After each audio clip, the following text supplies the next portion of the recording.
బ్రహ్మర్షి పత్రి గారికి ఒకసారి మనం ధన్యవాదాలు చెప్దాం.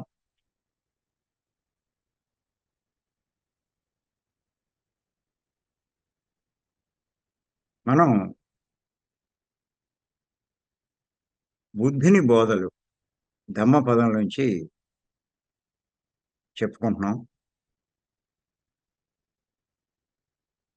ఈరోజు 18వ బోధ. ఆయన చెప్పిన 18 బోధ మనం తెలుసుకోబోతున్నాం. ఏంటంటే, అతి చెంచల మీ చిత్తం అదుపు చేయడం కష్టం. అతి చెంచలం ఈ చిత్తం అదుపు చేయడం కష్టం.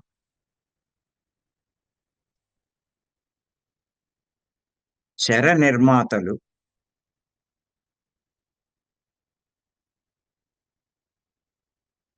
శరములు చక్కగా సరిచేసినట్లు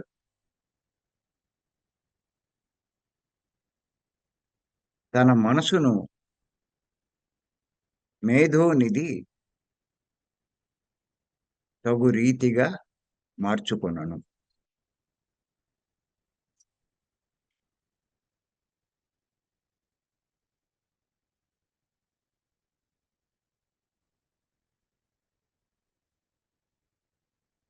అతి చంచలం ఈ చిత్తం అదుపు చేయడం కష్టం.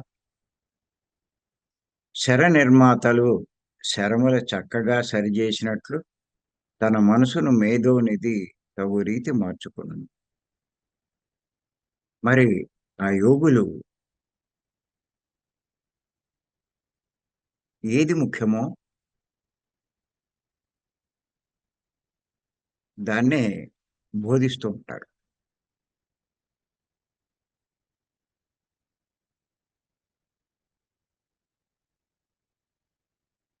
అలాగే బుద్ధుడు కూడా మానవుడు సరి చేసుకోవాల్సిన దాన్ని చెప్పడం జరిగింది.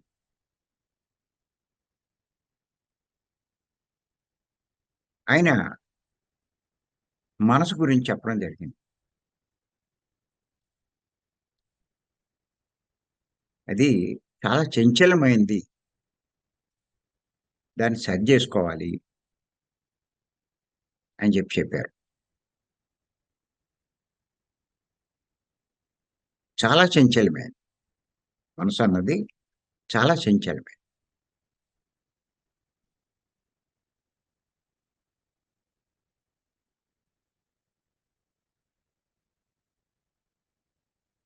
ధనస్సును తయారు చేసేవాడు దాన్ని చక్కగా సరి చేసుకుంటాడు. ఎంతవరకు అవసరమో అంతవరకు. మరీ లూజ్ ఉన్నా బాణం ఎళ్ళదు. మరీ టైట్ ఉన్నా ధనస్సు ఇరిగిపోతుంది. చేత సమానంగా పెట్టుకుంటాడు.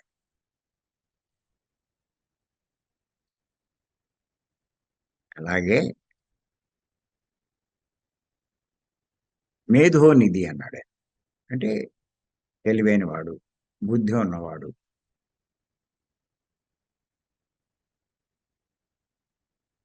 తన మనసుని ఆ రకంగా మార్చుకుంటాడు, అదుపు చేసుకుంటాడు. అలా మనం కూడా మన మనసుని మన అదుపులో ఉంచుకోవాలి.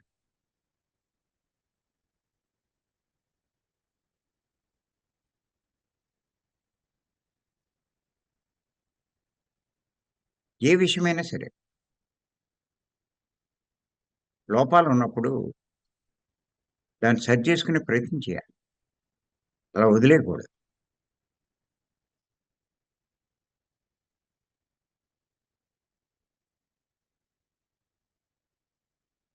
జీవితంలో సక్సెస్ అవ్వాలంటే, జీవితం బాగుండాలంటే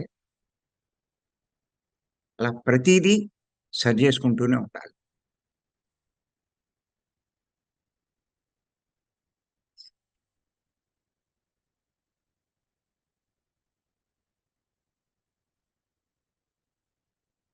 మరి మనం కనుక గమనించినట్లయితే కాసేపు ఇలా కళ్ళు మూస్తే ఎన్ని రకాల ఆలోచనలొస్తాయో. గతం గురించి, మళ్ళా కాసేపున్నాక భవిష్యత్తు. పోన్లే అయ్యుంటాయా అంటే, మళ్ళా ప్రెజెంటు. ఇలా ఏదో ఒకటి. అంటే ఎంత చంచలంగా ఉంటుందో ఒక్కసారి ఆలోచించాలి.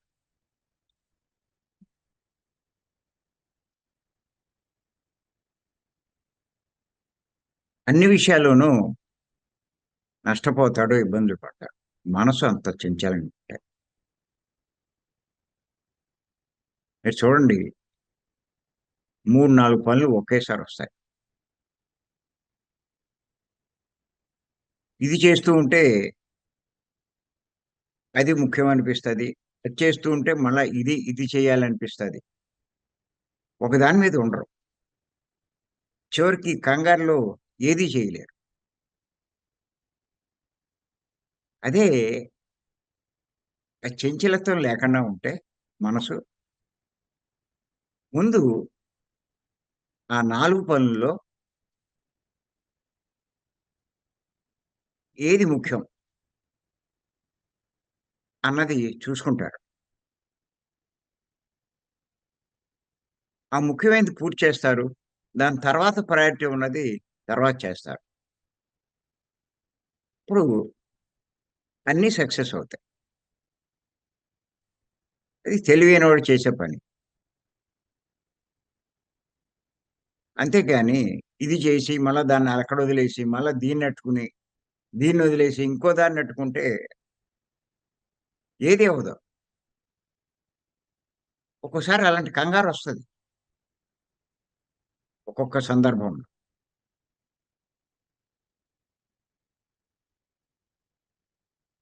ఆ మనసు చంచలత్వం లేకుండా ఉన్నప్పుడు నిదానంగా ఓ దాని తర్వాత ఒకటి. కంగారు పడితే ఏది చేయలేరు. మరి అటువంటి మనసును అదుపు చేయాలి. మనం రోజు అదుపు చేయడానికే ప్రయత్నం చేస్తున్నాం. మనసు మనం చెప్పినట్టు వినటం లేదు. అలా వినని మనసును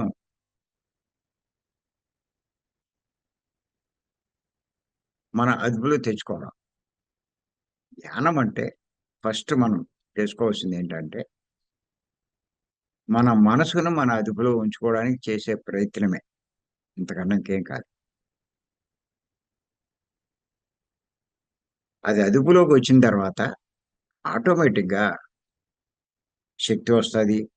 శక్తి వల్ల మార్పులు జరుగుతాయి. అన్నీ జరుగుతూ ఉంటాయి. మొట్టమొదట చేయవలసిన పని ఎవడైనా చేసే పనేంటి అంటే, మనసును తన అదుపులో ఉంచుకునే ప్రయత్నమే.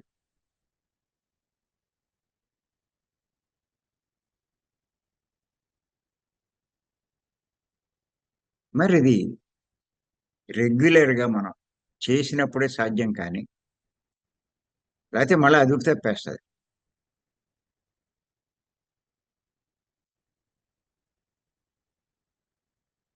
దేనికి కంగారు పడరు. నిత్యం ధ్యానం చేసేవాళ్ళు దేనికి కంగారు పడరు.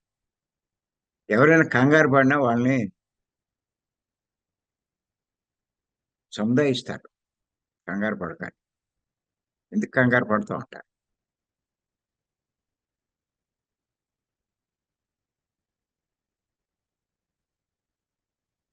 ఇంచేత ఎవరైనా సరే మనసును అదుపు చేసుకోవడం అన్నది చాలా చాలా ముఖ్యం. వాడి కంట్రోల్‌లో ఉండాలి. కంట్రోల్ దాటకూడదు. అదే చెప్తున్నాడాయన. మనసే కదా మూలం. మనసుని బట్టే కదా సమస్తం అంతా.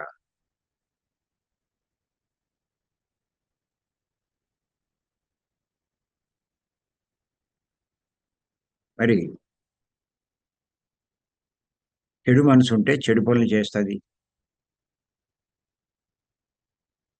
ఆ చెడు పనులు చేస్తే చెడు ఫలితాలొస్తాయి. కష్టాలది. ఇంచేత మనసును అదుపు చేస్తూ ఉండాలి.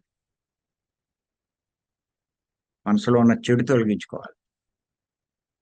మనసులో ఉన్న చెంచల స్థితిని తొలగించుకోవాలి. ఇందుకే మనం చెప్తున్నాం. చాలా సార్లు చెప్పుకున్నాం. మనం సాధన తీవ్రంగా చేసేటప్పుడు మొట్టమొదట చెంచల మనసు నిశ్చలమవుతుందని. తర్వాత నిశ్చలమైన మనసు నిర్మలమవుతుందని. అంటే శుద్ధి అవుతుంది. అప్పుడు ఒక రకంగా చూస్తే మనసు పర్ఫెక్ట్‌గా అయింది. అది కూడా సరిపోదు.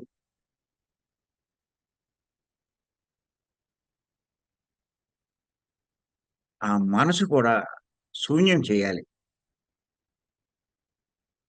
అదే కదా! శ్రీకృష్ణ భగవానుడు చెప్తున్నాడు. మనసు ఉంటే 3 గుణాల్లో ఏదో గుణం ఉంటుంది. తమో గుణమో, రజో గుణమో, సాత్విక గుణం. తమో, రజో గుణాలు 2 చెడు కలిగిస్తే, సాత్విక గుణం మంచే కలిగిస్తూ ఉంటుంది. అంచేత ఆ సాత్విక గుణం కూడా తొలగించుకోవాలి. సాత్విక గుణం ఏమవుతుంది? పాపాలేం చేయించదు. మంచి పనులే చేయిస్తది. పుణ్యకార్యాలే చేయిస్తూ ఉంటుంది. కానీ పెద్దలు అంటే పత్రి గారు అలాంటి వాళ్ళు పాపాలు వద్దు, పుణ్యాలు వద్దంటారు. అయి కూడా నీకు బంధమే. దాన్ని కూడా అధిగమించు అని చెప్తూ ఉంటారు. అంచేత సాత్విక గుణం అది కూడా అధిగమించాలి అంటే నిర్గుణంలోకెళ్ళాలి. ఉన్నాయి 4 గుణాలే. తమో గుణము, రజో గుణము, సాత్వికము, తర్వాత నిర్గుణం. నిర్గుణం అంటే ఇక మనసు శూన్యం చేసుకోవడమే. వాడిని మించినోడు ఏమి లేడు. వాడు దైవంతో సమానం. మెల్లిమెల్లిగా స్థాయికెళ్ళాలి.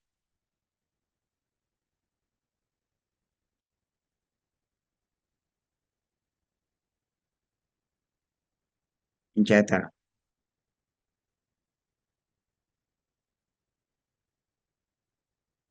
పెద్దలు ఇయన్నీ చెప్తూ ఉంటారు.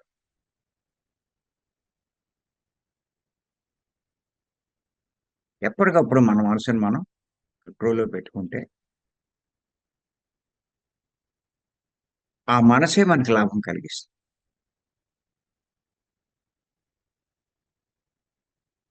అంటారు కదా! ఉపనిషత్తుల్లో ఆటిల్లో. మనుష్యానాం మనయేవ కారణం బంధ మోక్షం అని. దుఃఖం కలిగి బంధము అంటే దుఃఖం. మోక్షము అంటే ఆనందం.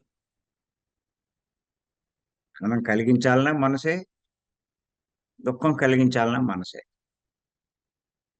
దాన్ని సరైన రీతిలో మలుచుకుంటే, ఆ మనసే ఆనందం కలిగిస్తుంది.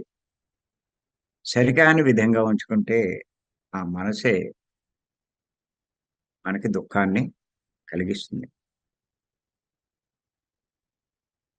బుద్ధుడు ఇంకొక విషయం కూడా చెప్పాడిక్కడ మనసు గురించి. రాసుకొని చెప్తాను నేను. కార్పణ్యంతో శత్రువు కలిగించే హాని కన్నా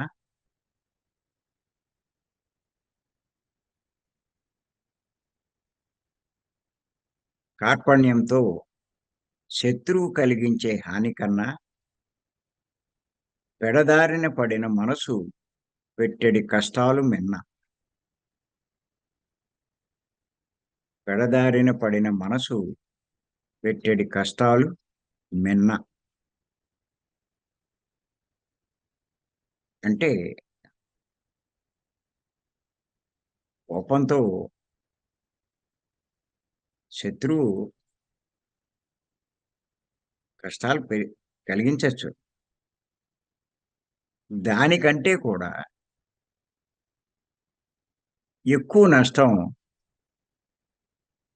పెడదారిన పడిన మనసు. అంటే చెడు మనసు. అది పెట్టే కష్టాలు చాలా ఎక్కువంటున్నారండి.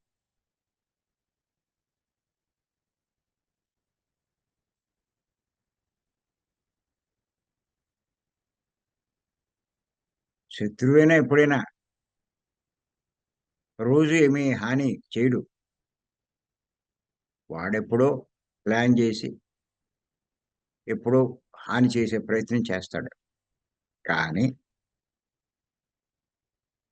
పెడదారిన పడిన మనసు, చెడు మార్గంలో ఉండే మనసు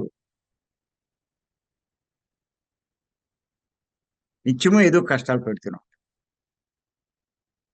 అందరితో గొడవలు పడుతుంది. అక్కర్లేనిది కోప్పడుతూ ఉంటుంది. కొట్టుకోవడాలు, తిట్టుకోవడాలు, చిన్న విషయాలకి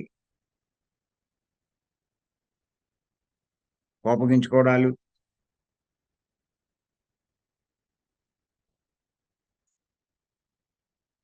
కూర నచ్చకపోతే నచ్చలేదంట. కొంతమంది ప్లేట్లు ఇసిరేస్తారు.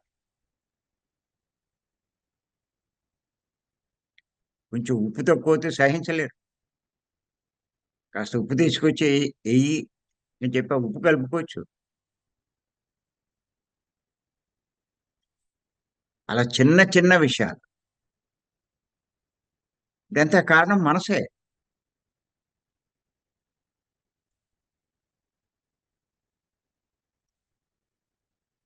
అది అదుపులో లేపోతే ఇలాగే కంట్రోల్ తప్పి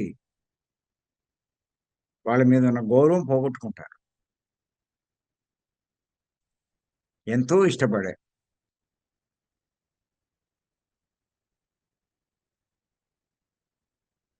ఆ భర్తను ఎంతో ఇష్టపడతది.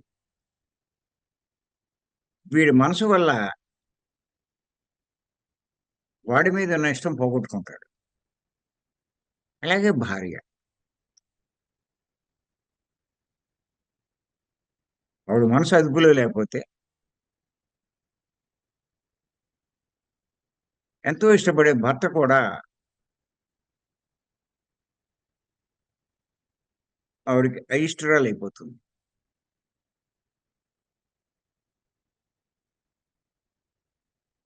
ఇదంతా మనసుని బట్టే ఉంటుంది.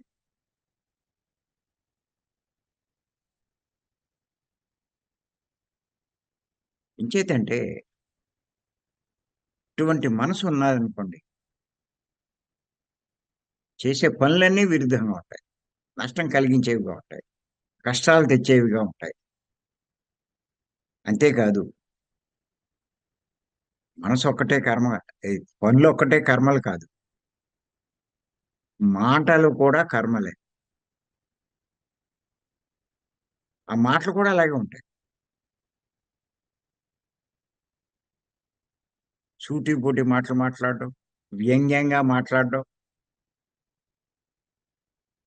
వాళ్ళని బాధపెట్టడం, వాళ్ళు బాధపడుతుంటే ఈ మనసు ఆనందపడుతూ ఉంటుంది. అదో వినోదం కింద ఉంటుంది. ఆక్షేపించడం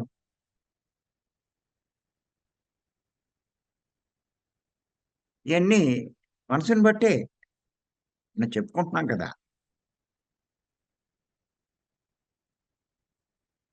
ఇంద్రియాలన్నీ మనసు అధీనంలో ఉంటాయి. మనసు ఎలా చెప్తే అలా పనిచేస్తాయి. మరి అటువంటి మనసు శరీరాన్ని, ఇంద్రియాల్ని అదుపు చేసేటువంటి, నడిపించేటువంటి మనసును అదుపు చేసుకుంటే ఆ మనిషి ఎంతో గౌరవం పొందుతాడు. ఎంతో మంచిగా ఉంటాడు. అందరి ప్రశంసలు పొందుతాడు.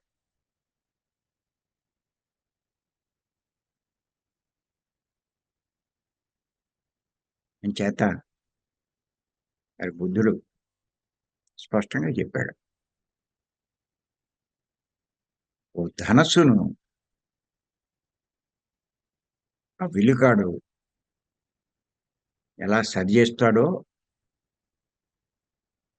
నిజంగా తెలివైన వాడు తన మనసును తన అదుపులో ఉంచుకోవాలి అని చెప్పి ఆయన చెప్పడం జరిగింది. చేత చాలామంది శత్రువు ఎక్కడో బయటున్నాడనుకుంటారు. బయటేమి లేడండి.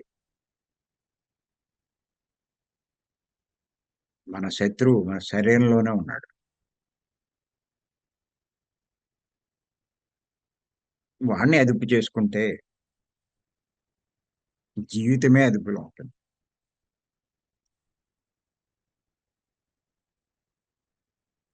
చేత పని మనం చేస్తున్నాం. దానికి ముఖ్యంగా ఆహార నియమాలొకటి చాలా ముఖ్యం. ఆహార నియమాలు మీరు పాటించకపోతే, మీరు చెప్పినట్టు మీ మనసు వినదండి. ఎటువంటి పరిస్థితిలో మీ అదుపులో ఉండదు.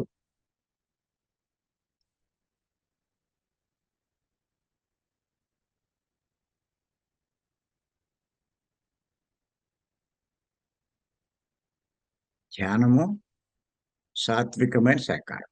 ఈ రెండే. 2 ఎంత తీవ్రంగా చేస్తే, పాటిస్తే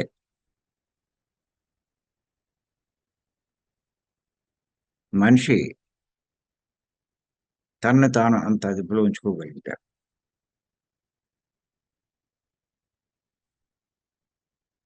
మనోడు సక్సెస్ అవ్వాలి అంటే మనసుని అదుపులో ఉంచుకోవాలి.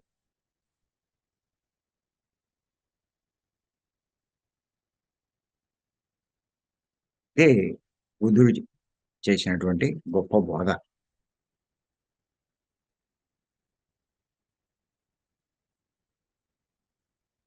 మరి మనం చేసే పనే అది. ఇంకా మనం పట్టుదలగా, దీక్షగా చేస్తే ఇదవుతుంది. ఇంకోటేంటంటే, ముఖ్యంగా మనం గుర్తుంచుకోవాల్సింది, మనం కొన్నాళ్ళు చేస్తాం. మళ్ళా అశ్రద్ధ చేస్తాం. మళ్ళా వెనక్కొచ్చేస్తుందండి.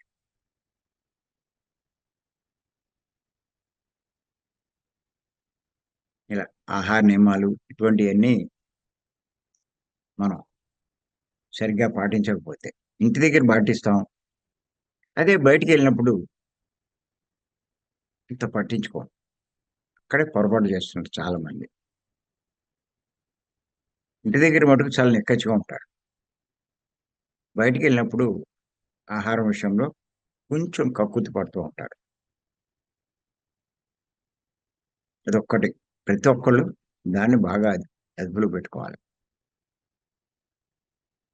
సాధన మానకూడదు. అదే పని చేస్తున్నాం. మనకు అదృష్టం కొద్దీ ఉదయాన్నే జూమ్ రావడం వల్ల ఆ 2:30 గంటలు మరి ధ్యానంలో కూర్చొని చేసుకోగలుగుతున్నాం. మనకి భీమవరం అని ఏవో క్లాసులని రావడం వల్ల అక్కడ కూడా మనం తీవ్రంగా చేయడం వల్ల ఈ మనసును అదుపులో ఉంచుకునేటువంటి అవకాశం మనందరికీ కలిగింది. చేత దాన్ని చూసుకుంటూ ఉండాలి, గమనించుకుంటూ ఉండాలి. చూసుకొని ఏ విషయంలోనైనా ఇంకా అతిగా మన ప్రవర్తన ఉంటే అది మనసులో ఉన్న తేడా అని చెప్పి తెలుసుకొని దాన్ని సరి చేసుకోవడానికి ప్రయత్నం చేయాలి. అంతకన్నా ఇంకేమీ లేదు. మరి ఈ అవకాశం ఇచ్చిన మీ అందరికీ నేను మరొక్కసారి ధన్యవాదాలు చెప్తున్నాను.